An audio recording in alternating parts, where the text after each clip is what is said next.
আলহামদুলিল্লাহ। আমরা একটু অসুস্থ হলে ঔষধকে সেবন করা শুরু করি, কিন্তু রাসূল সাল্লাল্লাহু আলাইহি সাল্লামের সুন্নত কি?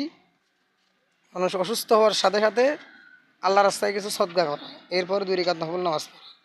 এরপর যদি কাজ না হয়, রসুলের সুন্নত অনুযায়ী ঔষধকে সেবন করা। ঔষধের কোনো শক্তি নেই, মানুষদের অসুখকে ভালো করতে পারে।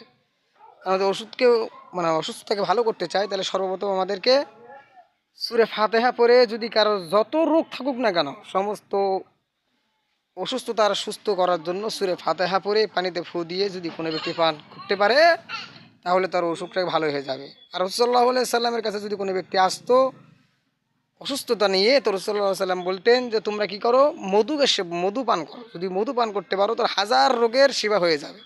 এই জন্য আমরা সকাল ঘুম থেকে ওঠার পর আমরা কালো জিরে এবং কি আমরা মধু যদি পান করতে পারি, সমস্ত ঔষধ আল্লাহ তাআলা আমাদেরকে মুক্তি দিবেন।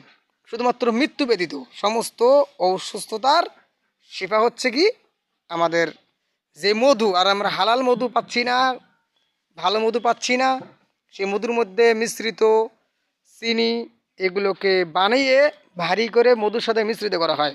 আর রাসূলুল্লাহ সাল্লাল্লাহু আলাইহি ওয়াসাল্লাম কী করেছেন? এগুলোকে করতে নিষেধ করেছেন। মধুর মধ্যে, দুধের মধ্যে আর ওজনের মধ্যে কোনো সময় ভেজাল দেওয়া যাবে না। আমরা এগুলো বিষয় সবসময় খেয়াল করে লক্ষ্য রাখার চেষ্টা করব। আলহামদুলিল্লাহ। আমরা একটু অসুস্থ হলে ঔষধকে সেবন করা শুরু করি, কিন্তু রাসূল সাল্লাল্লাহু আলাইহি সাল্লামের সুন্নত কি? মানুষ অসুস্থ হওয়ার সাথে সাথে আল্লাহ রাস্তায় কিছু সদকা করা, এরপর 2 রাকাত নফল নামাজ পড়া। এরপর যদি কাজ না হয়, রসুলের সুন্নত অনুযায়ী ঔষধকে সেবন করা। ঔষধের কোনো শক্তি নেই, মানুষদের অসুখকে ভালো করতে পারে। আমাদের ওষুধকে অসুস্থতাকে ভালো করতে চাই, তাহলে সর্বপ্রথম আমাদেরকে সূরা ফাতিহা পড়ে, যদি কারো যত রোগ থাকুক না কেন, সমস্ত অসুস্থতার সুস্থ করার জন্য সূরা ফাতিহা পড়ে পানিতে ফু দিয়ে যদি কোনো ব্যক্তি পান করতে পারে, তাহলে তার অসুখটা ভালো হয়ে যাবে। আর রাসূল সাল্লাল্লাহু আলাইহি সাল্লামের কাছে যদি কোনো ব্যক্তি আসতো অসুস্থতা নিয়ে, তো রাসূল সাল্লাল্লাহু আলাইহি সাল্লাম বলতেন যে তোমরা কি করো, মধু পান করো। যদি মধু পান করতে পারো, তোর হাজার রোগের সেবা হয়ে যাবে।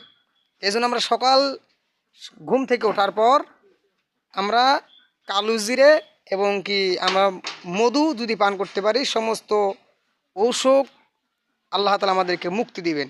শুধুমাত্র মৃত্যু ব্যতীত সমস্ত অসুস্থতার শিফা হচ্ছে কি আমাদের যে মধু। আর আমরা হালাল মধু পাচ্ছি না, ভালো মধু পাচ্ছি না, সেই মধুর মধ্যে মিশ্রিত চিনি এগুলোকে বানিয়ে ভারী করে